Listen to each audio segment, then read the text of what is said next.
تو ان کے اندر تھے، جب بارش پڑی تو وہ باہر آ گئے، تو سمجھ آ گئی۔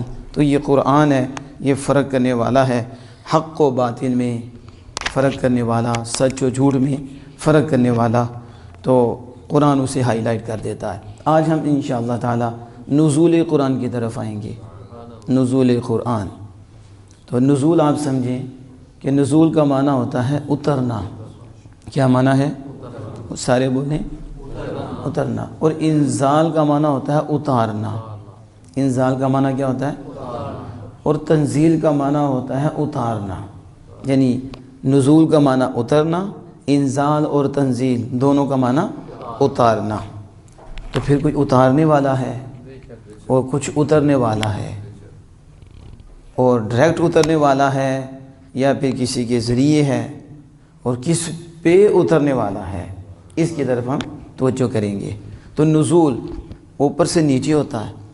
نزول ایسے ہی ہوتا ہے نا کہ بندہ نیچے آتا ہے، تو کوئی بھی چیز ہو جو اسے کہتے ہیں نزول ہوا، تو اس کا مطلب اوپر سے نیچے آئی، اوپر سے نیچے آئی، اسے نزول کہتے ہیں، اترنا کہتے ہیں۔ اور دوسرا کلام میں اترنا، ایک اوپر سے نیچے اترنا اور دوسرا کلام میں اترنا۔ اب آپ یاد رکھیں کہ کلام تو حرکت نہیں کرتا، ایسے ہی ہے نا، یہ کلام ہے تو کلام تو حرکت نہیں کرتا، اور یہ تو نہیں کہ کلام یہاں سے وہاں چلا جائے گا، منتقل ہو جائے گا، مجھ سے آپ تک اس کا انتقال ہو جائے گا، ادھر سے کراچی چلا جائے گا، ادھر سے قرآن خود تو نہیں جائے گا، لفظ خود تو نہیں جائیں گے کہ خود منتقل ہوں۔ تو پھر اس کے نقل ہونے کی، منتقل ہونے کی اور حرکت، اور یہ جو اترنے کی صورت ہے حرکت کی، یہ پھر مختلف ہیں۔ یعنی اترنا اور اس کا نقل ہونا اور اس کی جو حرکت کی صورتیں ہیں وہ مختلف ہیں۔ وہ تین طرح کی ہو سکتی ہیں۔ ایک یہ کہ لکھا ہوا اتر آ جائے، کیا لکھا ہوا منتقل کیا جائے، جیسے ہم لوگ کرتے ہیں۔ اب تو آپ کے پاس موبائل ہیں، آپ کسی کے اوپر میسج لکھ دیتے ہیں تو وہ میسج آپ کا ادھر سے دوسری جگہ منتقل ہو جاتا ہے، لیکن وہ لکھا ہوا ہوتا ہے۔ پہلے تو خط والا سلسلہ تھا، ہم خطوں میں لکھتے تھے، اب زیادہ موبائل پہ لکھا جاتا ہے۔ اب جدید دور آ گیا، اس میں پھر وہ نیٹ ہے، اس کے اوپر لکھ کے آگے بھیج دیتے ہیں۔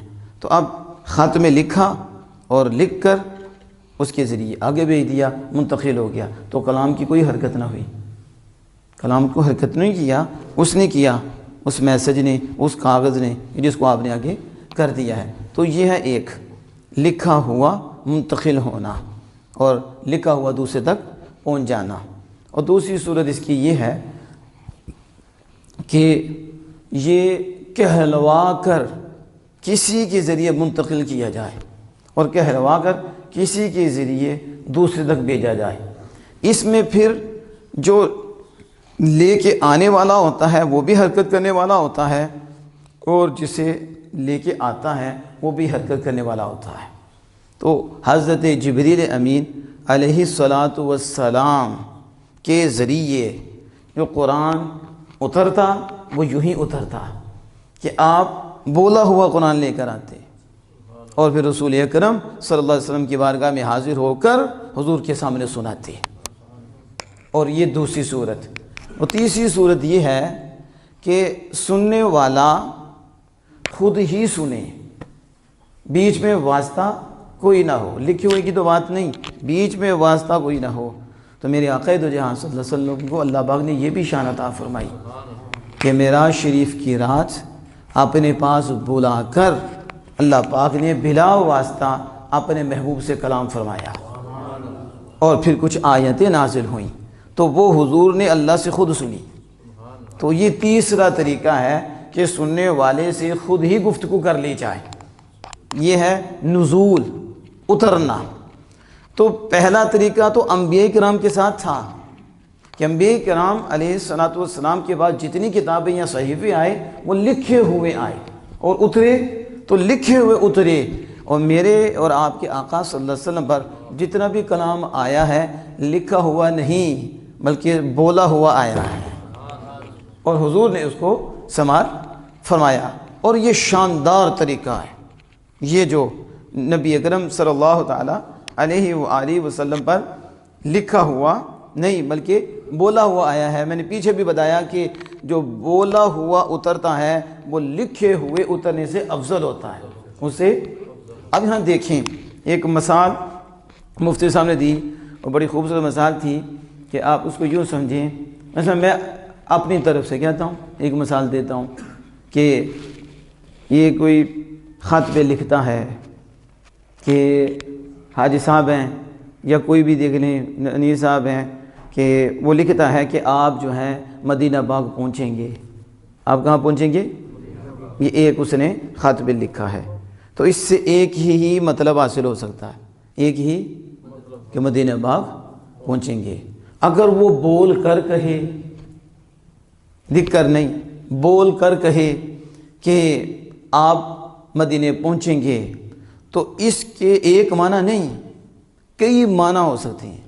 لکھے ہوئے کا تو ایک مطلب بنے گا، لیکن بولے ہوئے کے کئی معنی ہوں گے۔ کیوں؟ وہ کئی طرح کا بول سکتا ہے، کئی معنی لے سکتا ہے۔ یعنی جب وہ کہے گا کہ آپ مدینہ پہنچیں گے تو ہو سکتا ہے کہ وہ اس کا انداز نفی کا ہو، تو انداز سے پتہ چلتا ہے کہ یہ کہتا ہے نہیں، نفی کر رہا ہے۔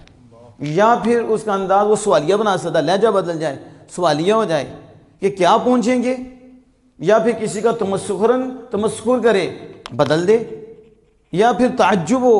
یعنی ایک بولا ہوا کلام ہے تو لہجوں سے اس کے کئی معنی بن سکتے ہیں۔ لکھے ہوئے سے تو ایک ہی مطلب سمجھ میں آ رہا ہے، لیکن بولے ہوئے ایک دفعہ بولے تو اور دوسری دفعہ بولے اور تیسری دفعہ اور کتنے معنی حاصل کر سکتا ہے۔ اس لیے حضور پہ جو قرآن نازل ہوا ہے یہ لکھا ہوا نہیں، جبریل حضور کے سامنے آ کے بولتے تھے اور حضور سنتے تھے، رب کی بارگاہ میں حاضر ہو کے رب سے بھی سنا ہے۔ تو جو بولا ہوا ہوتا ہے اس کے کئی مطالب ہوتے ہیں، کئی مطلب ہو سکتے ہیں۔ اس لیے جو بولا ہوا نازل ہوتا ہے وہ لکھے ہوئے سے افضل و اعلیٰ ہوتا ہے۔ اب یہ میں عرض کر رہا ہوں آپ کو، پھر آگے جا کے آپ کو سمجھ آئے گی کہ یہ جو بیس بن رہی ہے اس سے سمجھ آئے کہ نبی اکرم صلی اللہ تعالیٰ علیہ وآلہ وسلم سب نبیوں سے اعلیٰ ہیں، اور قرآن بھی وہ نازل ہوا جو سب سے اعلیٰ ہے، اور انداز بھی وہ ہے جو سب سے بے مثل و اعلیٰ ہے۔ کہ باقی نبیوں سے یہ انداز نہیں ہے، یہ انداز آمینہ کے لال سے ہے۔ باقی نبیوں کو جبریل امین آتے تو چٹھی دیتے، یہی دے دیتے، لیکن رسول اللہ صلی اللہ علیہ وسلم کے پاس آتے تو پھر پڑھتے، پھر سناتے۔ تو میں نے بتا دیا جو پڑھ رہا ہوتا ہے نا اس کے انداز ہوتے ہیں، اور اس وقت جو اسرار آ رہی ہوتی ہیں نا وہ لکھنے میں نہیں ہے۔ کیا آپ اس بات کی تائید کرتے ہیں؟ باقی ابھی بیان ہو رہا ہے، ابھی جو بیان ہو رہا ہے اللہ اس کے رسول کی رضا کے لیے، جو اس وقت کرم برس رہی ہیں، یہی بیان لکھ دیا جائے، کیا وہ برس رہی ہیں؟ کیا اتنے اسرار ہوں گے؟ یہی میں کہتا ہوں کہ جو ادھر سن رہا ہے اس کو اور ملتا ہے، جو بعد میں ریکارڈنگ سنتا ہے اسے اور ملتا ہے، جو لکھا ہوا ہوتا ہے وہ اور ہوتا ہے، لیکن جب پڑھا جاتا ہے انہیں پتہ ہی نہیں کہ اس وقت کتنے انوار برستی ہیں، کتنے راز ہوتی ہیں، کیا کچھ ہوتا ہے۔ تو اس لیے حضور کے سامنے پڑھا کیا ہے، اور نبی اکرم صلی اللہ علیہ وسلم نے سنا ہے، اور پڑھنے والے جبریل ہیں اور سننے والے جبریل کے آقا ہیں صلی اللہ علیہ وسلم۔ اس لیے جس طرح حضور نے قرآن جانا ہے کوئی جان ہی نہیں سکتا، سمجھ آئی کہ نہیں؟ جس طرح حضور نے جانا کوئی جان نہیں سکتا، کیونکہ ہم نے جبریل امین سے سنا نہیں، ہم نے جبریل امین علیہ السلام سے سنا ہی نہیں، ہمارے پاس تو لکھا ہوا آیا ہے، اور آمینہ کے لال کے پاس بولا ہوا آیا ہے، اور جب جبریل پڑھ رہے ہوں گے تو کیا اسرار برس رہے ہوں گے، اور سن میرے آقا رہے ہوں گے، تو کتنے انوار ہوں گے اور کیا راز ہوں گے، وہ حضور نے جانے ہیں۔ کس نے؟ اس لیے تفسیر کرنے سے پہلے ایسے تفسیریں نہیں ہوتی، اس لیے میں نے کہا تھا کہ کسی کو لفظ سمجھ میں آتا ہے، کسی کو معنی سمجھ میں آتا ہے، کسی کو قراءت سمجھ میں آتی ہے، کچھ وہ ہوتے ہیں جنہیں پہ رب کا کرم ہوتا ہے، ان سے کلام جو ہے وہ یوں سمجھو بولتا ہے، اور ان کا دل کھولتا ہے، اور ان پہ انوار کی بارش ہوتی ہے، ان کے اوپر اسرار و رموز ہوتے ہیں۔ اس لیے صوفیہ میں سے آپ پڑھیں گے ایسے بھی ہیں انہوں نے تفسیر ہی نہیں کی، انہوں نے کہا کیسے تفسیر کریں، ایک ہو تو لکھنا شروع کرتے ہیں تو بارشیں شروع ہو جاتی ہیں، ہم کس کو کرم کے اندر بند کرتے ہیں؟ یہ تو غلاموں کی شان ہے۔ پڑھو پیر سید مہر علی شاہ صاحب، کتنا عرصہ ہوا آپ کو اس دنیا سے گئے، تو پڑھو آپ کیا کہتے ہیں، کتنا لکھیں گے، کتنا لکھیں گے، صدیاں بیت گئیں، ایک حضور کا بیٹا آئے تو وہ یہ کہے تو آمینہ کے لال سرور دو عالم صلی اللہ تعالیٰ علیہ وآلہ وسلم پر کتنے انوار ہیں، کتنے اسرار ہیں، کوئی سمجھے تو اسے سمجھ آئے۔ لیکن جس کا دل روشن ہو جاتا ہے وہ صرف معنی تک نہیں رہتا، بلکہ اس کے اوپر انوار برستے ہیں، وہ نور برستے ہیں، تو پھر جو پھر آگے پہنچانا ہو وہ پہنچا دیتے ہیں۔ تو اس لیے قرآن جو بول کے نازل ہوا لکھے ہوئے سے افضل ہے۔ اب آگے دیکھیں کہ قرآن کریم کا نزول بھی یہ چند طریقے سے ہوا۔ یہ کیسے؟ چند طریقے سے۔ سب سے پہلے قرآن لوح محفوظ سے آسمان دنیا پر یک بارگی سے شب قدر کی رات کو نازل ہوا۔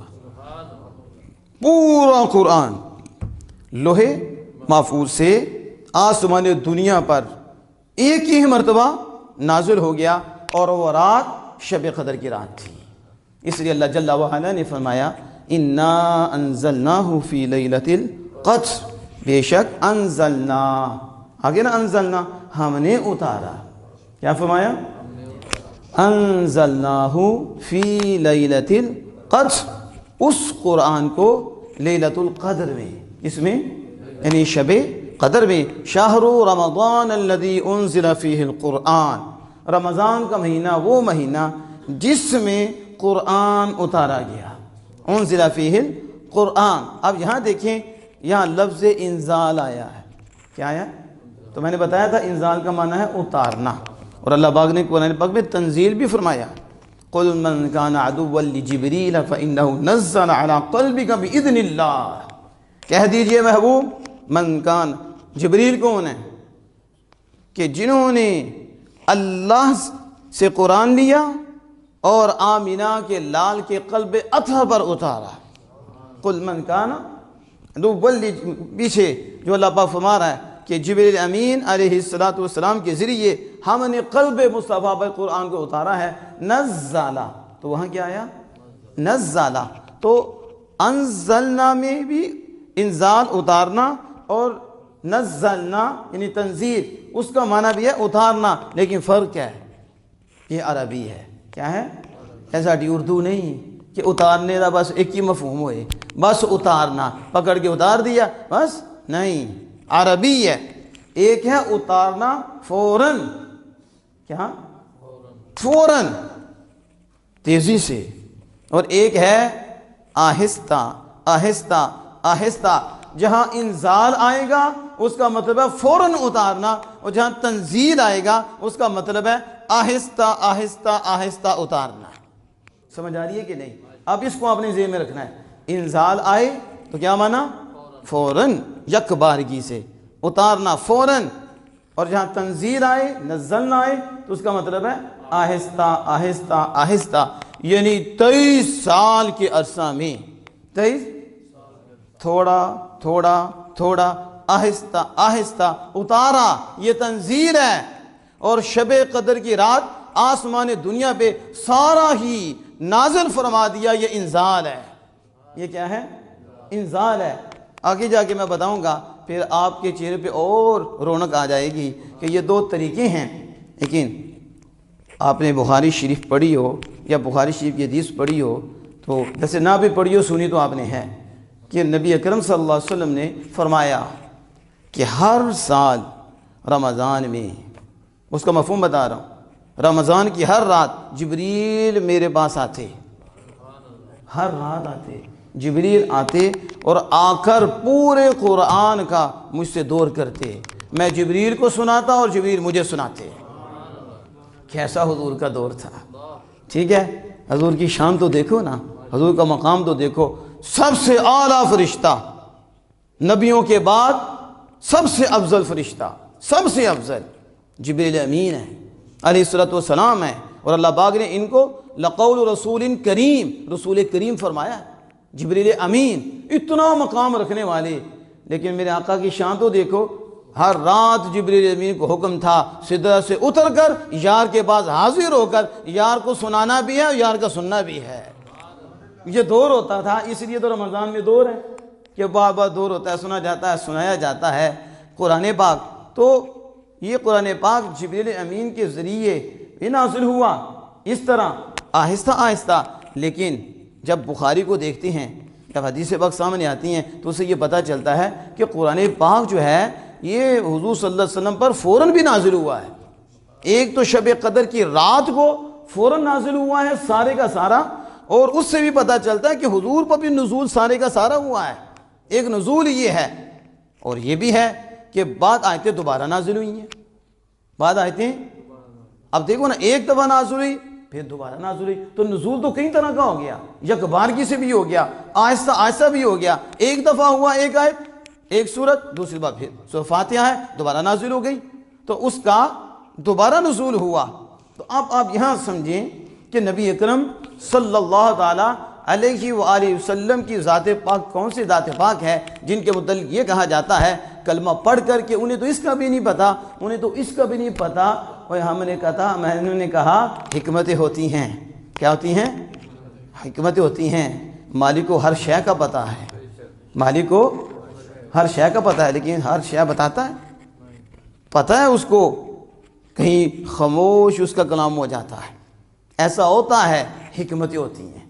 مالک پوچھتا ہے کہ میرے بندے کیا کر رہے تھے، اسے پتہ نہیں ہے کہ بندے کیا کر رہی ہیں، وہ تو دلوں کے بید بھی جانتا ہے۔ کون سی ایسی شے ہے جو اس سے پوشیدہ ہو؟ ہے ہی کوئی نہیں۔ ان علیم بذات الصدور ہے، ان اللہ لا یخفی علیہ شیء فی الارض ولا فی السماء۔ کوئی ایسی شے نہیں جو زمین و آسمان میں ہو، رب سے مخفی ہو ہی نہیں سکتا۔ ہم اپنے اتنے قریب نہیں جتنا وہ اپنے علم سے قریب ہے۔ وہ ہر شے کو شان سے بھی زیادہ قریب ہے، علم کے اعتبار سے، نور کے اعتبار سے، لیکن وہ پوچھتا ہے، وہ سوال کرتا ہے، وہ موسیٰ علیہ السلام سے سوال کرتا ہے کہ موسیٰ یہ ہاتھ میں کیا ہے؟ اچھا یہ بھی بات ہے۔ دیکھو نا، ہمارے ہاں تو یہ عجیب قسم کے لوگ آگے ہیں، اور نام کیا رہتے ہیں؟ دعوت قرآن، تبلیغ قرآن، پتہ نہیں کیا سے کیا، تو اوپر بیٹھ کے کہتے ہیں انہیں تو پتہ ہی کچھ نہیں تھا۔ دیکھو پتہ ہوتا تو سوال کیوں کرتے، پتہ ہوتا تو خاموش کیوں ہوتے؟ تو میں ان کے رب کو تو پتہ ہے نا، تو رب نے کیوں نہیں بتا دیا؟ پتہ چلا رب کی منشا یہ ہے، تو جو رب کی منشا ہوتی ہے وہی یار کی منشا ہوتی ہے۔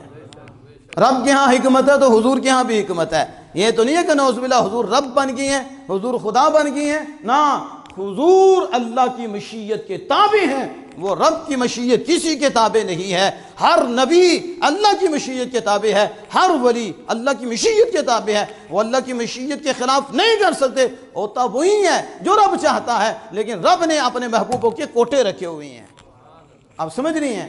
تو یہ حکمتیں ہوتی ہیں، راز ہوتے ہیں کہ جہاں خاموشی ہو جاتی ہے، کچھ دینا ہوتا ہے، کچھ بتانا ہوتا ہے۔ بڑے والدین پوچھتے ہیں، اساتذہ پوچھتے ہیں، باوجود کہ انہیں پتہ ہوتا ہے کہ بچے میں یہ کوالٹی ہے یا یہ ہے۔ کسی کو کچھ سبق دینا ہوتا ہے یا اس کا مقام بتانا ہوتا ہے، اس کے اندر یہ خوبی ہے، اس کے اندر یہ خوبی ہے، تو اس طرح کے مقاصد ہوتے ہیں۔ دیکھو موسیٰ علیہ السلام سے پوچھا، موسیٰ تیرے ہاتھ میں کیا ہے؟ اللہ پاک پوچھ رہا ہے، تب کیا کہ نعوذ باللہ من، اللہ پاک کو نہیں پتا؟ تو موسیٰ علیہ السلام نے آگے یہ نہیں کہا مالک تجھے تو پتہ ہے، تجھے تو۔ موسیٰ علیہ السلام تو خوشی ہوئے نا، رب نے مجھ سے کلام کیا ہے تو ہم بھی کریں۔ تو انہوں نے کیا کہا؟ مالک ڈنڈا ہے۔ اب دیکھو ڈنڈا ہاتھ میں تھا، تو اللہ پاک پوچھ رہا موسیٰ یہ کیا آپ کے ہاتھ میں؟ وما تلک بیمینک یا موسیٰ، موسیٰ یہ آپ کے ہاتھ میں کیا ہے؟ کہا ہی عصای، مالک میرا ڈنڈا، یہ ڈنڈا ہے، تو میں اس سے کیا کرتا ہوں؟ میں تو اسے پتے بھی جھاڑتا ہوں بکریوں کے لیے، میں یہ بھی کرتا ہوں، مالک اسے میں ٹیک بھی لگاتا ہوں۔ پوچھا کتنا کیا تھا؟ بس اتنا پوچھا، موسیٰ ہاتھ میں کیا ہے؟ ٹھیک ہے، آج کل کے جو 2-4 لفظ پڑھ لیتے ہیں وہ تو کہیں گے موسیٰ علیہ السلام نے بھی زیادتی کی ہے کہ سوال تو اتنی تھا، ہاتھ میں کیا ہے؟ تو انہوں نے تو جواب بڑھا دی، اتنے کہنا چاہیے تھا، اتنا ہی۔ جیسے مفکر پیدا ہو گئے ہیں، وہ تو نبیوں کو بھی نہیں چھوڑتے نا، کیونکہ موسیٰ علیہ السلام تو اتنے ہی پوچھا تھا، میں آپ سے پوچھوں آپ کیا کر رہے ہو، تو آپ نے اتنے جواب دینا ہے نا، کیا آپ کو میں نے آگے ڈیٹیل بھی پوچھی ہے؟ تو موسیٰ علیہ السلام سے اللہ پاک نے اتنا ہی پوچھا، موسیٰ آپ کے ہاتھ میں کیا ہے؟ تو انہوں نے کہا ڈنڈا ہے، اتوکل علیہ واشو بی علی غنمی، میں اسے ٹیک بھی لگاتا ہوں مالک، اور میں پھر اپنے بکریوں کے لیے اس کے لیے پتے بھی جھاڑتا ہوں اسے، اور ڈنڈے سے بندہ بھی بناتا ہوں، میں جھاڑتا ہوں اس سے، اور بھی کام کرتا ہوں، صرف اتنے نہیں۔ وَلِيَ فِي عَوَارِبُ أُخْرَىٰ، اب موسیٰ علیہ السلام نے کلام بڑھایا ہے، اللہ سے بات ہوئی، لذت کیا ہے اللہ سے کلام کی، اور رب کے کلام کی لذت کیا ہے؟ موسیٰ علیہ السلام کا بات بڑھاؤ اور مزہ آئے، رب سے تعلق رہے، رب کا کلام سننے کے لیے موسیٰ علیہ السلام نے کلام بڑھایا۔ ایسا نہیں ہوتا، شاگرد و مرید وہ بات پڑھاتی ہیں، شیخ صاحب سے بات ہوتی رہے، والد صاحب سے بات ہوتی رہے، امی جی سے ہوتی رہے، وہ مجھ سے کرتے رہے، میں ان سے کہتے رہوں، مجھے مزہ آتا رہے۔ تو یہ میں عرض کروں انداز کا، اور میں نے یہاں تک سنا ہے کہ جب اللہ پاک نے موسیٰ یہ کیا ہے، موسیٰ بس یہ انگلیاں ہماری ہیں، ہم انگلیوں سے اشارے کرتے ہیں، آنکھوں سے اشارے کرتے ہیں، ادھر ایسا نہیں ہے۔ لیکن جب نے فرمایا کہ وما تلک یہ، تو اس عصا پہ رب کا جلوہ پڑا، اس عصا پر رب کا جلوہ پڑا، پھر دیکھا وہ عصا کیا بنا، اژدہا، اور سارے سام کھا گیا۔ اور رب کا جلوہ یہ ابھی تو ایک دفعہ ڈنڈے کی طرف اشارہ ہوا ہے، تو جس کی ہر گھڑی نظر کرم آمنہ کے لال پہ ہوتی ہے، ان کے اوپر آپ کے کتنے جلوے ہیں۔ تو یہ میں جو عرض کر رہا تھا کہ نزول اور انزال یک بارگی سے، تو مفتی صاحب فرماتے ہیں کہ حضور پہ ہر سال جبریل حضور پہ دور کرتے تھے، تو پتہ چلا نزول کئی طرح کا تھا، یک بارگی سے بھی ہوتا تھا، وہ تھوڑا تھوڑا بھی ہوتا تھا، لیکن اس امت پہ کرم یہ ہے، اس امت پہ فرض یہ ہے کہ جو یک بارگی سے نزول ہوا، اس کے مطابق ان پر عمل کرنا لازم قرار نہیں دیا۔ کیوں؟ کیونکہ پھر سارے احکام آ جاتے تو پھر ان کے لیے عمل کرنا مشکل ہو جاتا، ان پہ دقت آتی۔ اور پہلے نبیوں کی، موسیٰ کلیم اللہ علیہ السلام کی امت کو دیکھو کہ اللہ نے یک بار یہ سارے احکام نازل فرما دیے اور ان کے لیے کرنا مشکل ہو گئے، اور انہوں نے کہا سمعنا وعصینا، ہم نے سنا اور مانا نہیں، کیونکہ یک بار کی سے سارے احکام آئے۔ تو یہ نزول تو کئی طرح کا تھا، لیکن احکام اس نزول سے مالک نے جاری فرمائے ہیں جو نزول جبریل امین علیہ السلام کے ذریعے تھوڑا تھوڑا کر کے مالک نے فرمایا ہے، اس لیے ہمارے لیے آسانی ہو گئی۔ ایک حکم، پھر دوسرا حکم، پھر تیسرا، آہستہ آہستہ 23 سال میں یہ قرآن پاک کمپلیٹ ہوا۔ اب یہاں میں ایک آپ کو بات بتاتا ہوں، آپ مزید اس پہ آپ کے چہرے کی رونق بڑھے گی کہ شب قدر کی رات، بولو قرآن کب نازل ہوا؟ کدھر؟ آسمان دنیا پہ۔ کدھر؟ تو وہ رات کتنی اونچی رات ہوئی؟ لیلۃ القدر خیر من الف شہر، 1000 مہینے سے بہتر رات۔ حالانکہ یہ نہیں ہے کہ رمضان میں اس طرح یہ جو نزول ہے یہ سارے کا سارا ہوا دنیا پہ، آسمان دنیا پہ۔ رسول اللہ صلی اللہ علیہ وسلم کے سینہ مبارک پہ ابھی سارا نہیں آیا، پہلے ادھر آیا، پھر تھوڑا تھوڑا کر کے۔ تو یک بارگی سے ایک رات کو نازل ہو، یک بارگی سے ایک رات کو نازل ہو، اور وہ تھوڑا حصہ، ساری رات بھی نہیں، ساری کچھ حصے میں وہ نازل ہو، تو وہ رات 1000 مہینے سے بہتر ہے۔ تو مجھے بتاؤ اس آسمان دنیا سے جو رسول اللہ کے سینے پہ نازل ہوا، وہ سینہ کتنا اعلیٰ ہے، وہ سینہ کتنا پاکیزہ ہے۔ اور پھر جب وہ رات کو نازل ہو تو رات اتنی افضل و اعلیٰ ہو جائے، تو جس رات وہ آئے، جس گھڑی میں وہ آئے جن کے سینے پہ قرآن آیا ہے، بتاؤ اس رات کی عظمت کتنی ہوگی، اس رات کا مقام کتنا ہوگا۔ تو اس لیے کہ لیلۃ القدر کی فضیلت اسی کے لیے ہے جو سینہ مصطفیٰ کی قدر جانتا ہے، جو سینہ مصطفیٰ کا مقام جانتا ہے، جو حضور کی وجہ سے عظمتوں کا عقیدہ رکھتا ہے، حضور کی وجہ سے شانوں کا عقیدہ رکھتا ہے کہ ہمیں قرآن بھی ملا ہے تو آمنہ کے لال کی وجہ سے ملا ہے اور سینہ مصطفیٰ کی وجہ سے ملا ہے۔ اگر ایک رات کو نازل ہو تو لیلۃ القدر 1000 مہینوں سے بہتر ہو جائے، تو جن پہ جہاں جائیں قرآن آئے، جہاں جائیں۔ ایسا ہے کہ نہیں؟ سارے نبیوں کو بلا کر کتاب دی ہے، یہ ہے نزول۔ اور دینے کا طریقہ بھی ہے کہ نبیوں کو لکھ کے دے دیا، پھر گھر میں نہیں دیا، گھر میں نہیں دیا، یا مسجد میں ان کی جو عبادت خانے تھے وہاں ہی کہا وہاں آ جائے گی، نہیں، اللہ پاک نے ان کو بلایا خاص جگہ پہ، تو وہ وہاں پہنچے تو انہیں لکھا ہوا ملا۔ اور جب میرے اور آپ کے آقا صلی اللہ تعالی علیہ وسلم اور سب کے محبوبوں کی بات آئی، اور اللہ کے محبوب اکبر کی بات آئی، تو پھر یہ نہیں محبوب فلاں جگہ آئیے تو پھر قرآن آپ کو ملے گا، فلاں جگہ خاص ہے ادھر پہنچیں گے تو چٹھی مل جائے گی، لکھا ہوا مل جائے گا، نہیں، محبوب پہلے بھی نبی تھے، وہ بھی مقام والے ہیں، وہ بھی ہمارے پیارے ہیں، لیکن تو سب سے پیارا ہے اور تیری وجہ سے سارا کچھ ہے۔ اب تیرے لیے انداز ہو رہا ہے، تیرے لیے انداز اور ہے، کوئی قید نہیں، کوئی قید نہیں، یہاں وہاں نہیں، محبوب جدھر تو جائے گا ادھر ہی قرآن آئے گا۔ اس لیے مکہ شریف کی گلی گلی قرآن سے معطر ہو گئی، مدینہ پاک کی گلی گلی قرآن سے معطر ہو گئی۔ یہ لوگوں کو کیا پتا کہ مکہ کی فضا کتنی اعلیٰ ہے اور مکہ کی زمین کتنی اعلیٰ ہے، مدینہ کی زمین کتنی اعلیٰ ہے، اس کی جگہ جگہ پہ قرآن نازل ہوا ہے۔ حضور چل رہے ہیں قرآن آ رہا ہے، کنگھی کر رہے ہیں قرآن آ رہا ہے، چادر اوڑھ رہے ہیں قرآن آ رہا ہے، کمبل اوڑھ رہے ہیں قرآن آ رہا ہے، حضور مسجد میں جا رہے ہیں قرآن آ رہا ہے، حضور جہاد میں جا رہے ہیں قرآن آ رہا ہے، حضور صحابہ میں بیٹھے ہیں قرآن آ رہا ہے، میرے آقا گفتگو کر رہے ہیں قرآن آ رہا ہے، میرے آقا بستر میں ہیں، بستر شریف میں ہے، اللہ کا قرآن آ رہا ہے۔ آپ دیکھ رہی ہیں، تو پھر بتاؤ نا کون سی مکہ کی ایسی جگہ جہاں برکت نہ ہو؟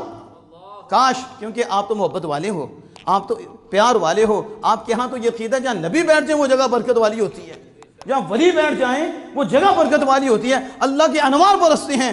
میں آپ سے پوچھتا ہوں، جہاں امام الانبیاء ہیں اور پھر اوپر قرآن ہے، تو گلی گلی میں حضور جا رہے ہیں، وہ بھی برکت، اوپر سے قرآن آ رہا ہے۔ اس لیے مفتی صاحب فرماتے ہیں، مفتی احمد یارہ نعیمی رحمہ اللہ تعالی، قربان جائیں مکہ کی گلیوں پہ اور قربان جائیں مدینہ کی گلیوں پہ، کیوں؟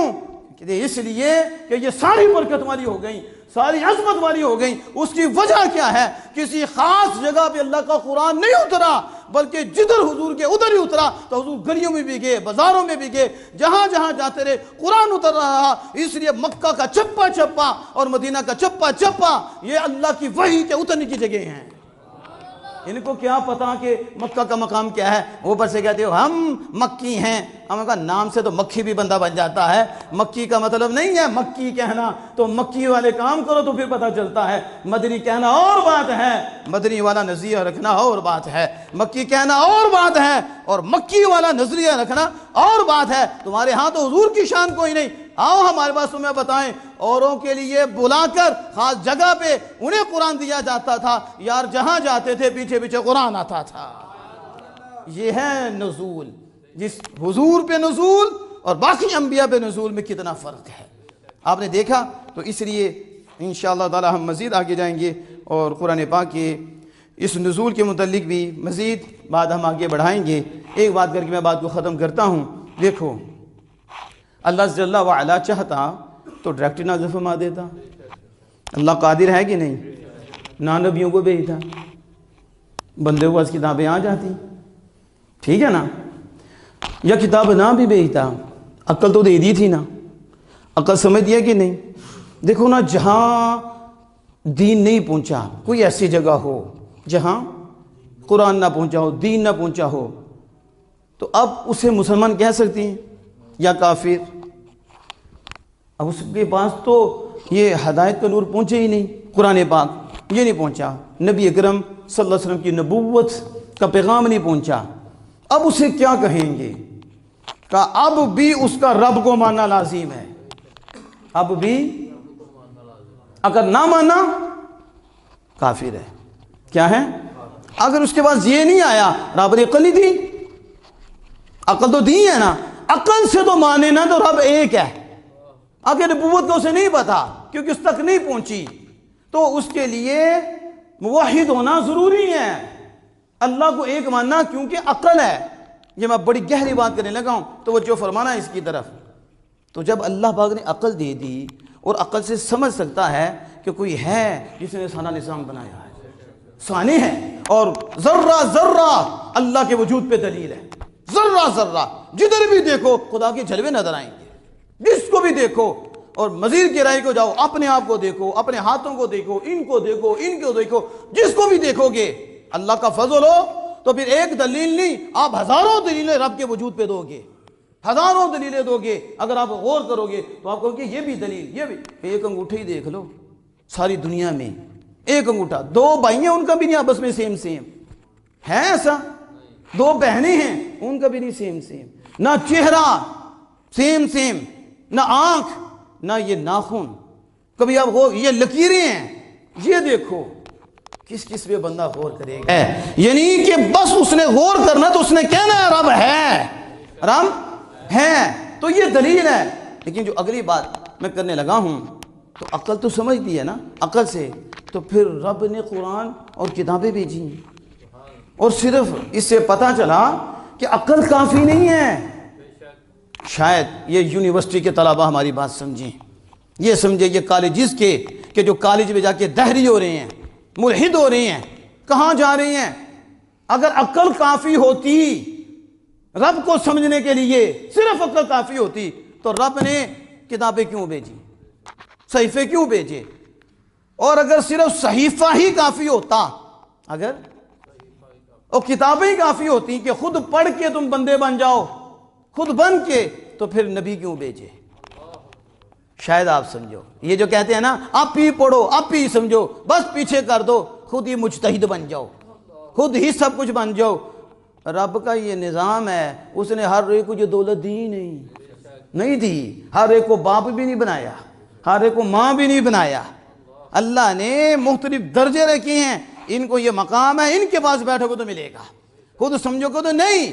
نبیوں کو بھیجا، پھر کتابیں بھیجیں اور بتا دیا عقل دی ہے لیکن عقل کافی نہیں، کتابیں دی ہیں یہ بھی کافی نہیں، عقل کے ساتھ کتابیں ہیں، اور کتابیں تب سمجھ میں آئیں گی جب نبیوں کے قدموں میں آؤ گے، جب ان کے قدموں میں آؤ گے پھر کتاب بولے گی، پھر تمہیں سمجھ آئے گی۔ اور پھر نبیوں کے بعد نبیوں کے نائبین کے قدموں میں آؤ گے، نبیوں کے غلاموں کے قدموں میں آؤ گے، علماء جو نبیوں کے نائب ہیں جب ان کے قدموں میں آؤ گے پھر تمہاری عقل کام کرے گی، بیٹھے یہاں ہوگے حاضی عرش پہ لگ جائے گی۔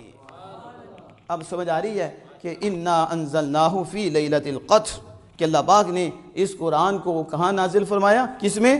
لیلۃ القدر میں نازل فرمایا۔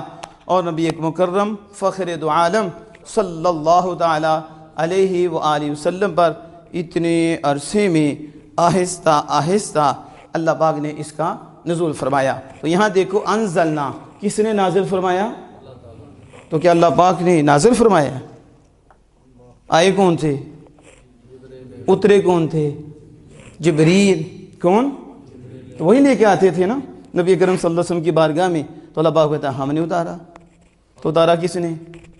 بولو تو صحیح نا، جبریل امین خود فرما رہا فِنَّ نَزَّلَ عَلَىٰ قَلْبِكَ، جبریل ہے جنہوں نے اتارا، وہ خود ہی فرما رہا ہے ہم ہیں، ہم نے اتارا۔ اب جو لکیر کے فقیر ہیں وہ کہیں گے قرآن پاک میں مخالفت ہے، نعوذ باللہ، میں نے پیچھے بھی بتایا تھا، وہ کہیں گے دیکھو اللہ پاک ایک جگہ کہتا ہے ہم نے اتارا اور دوسری جگہ کہتا ہے جبریل نے اتارا، اور ایک جگہ نہیں ہے، کتنی جگہ آپ کو ملے گا کہ اللہ پاک فرمائے گا ہم نے، اس میں جبریل، فرشتے۔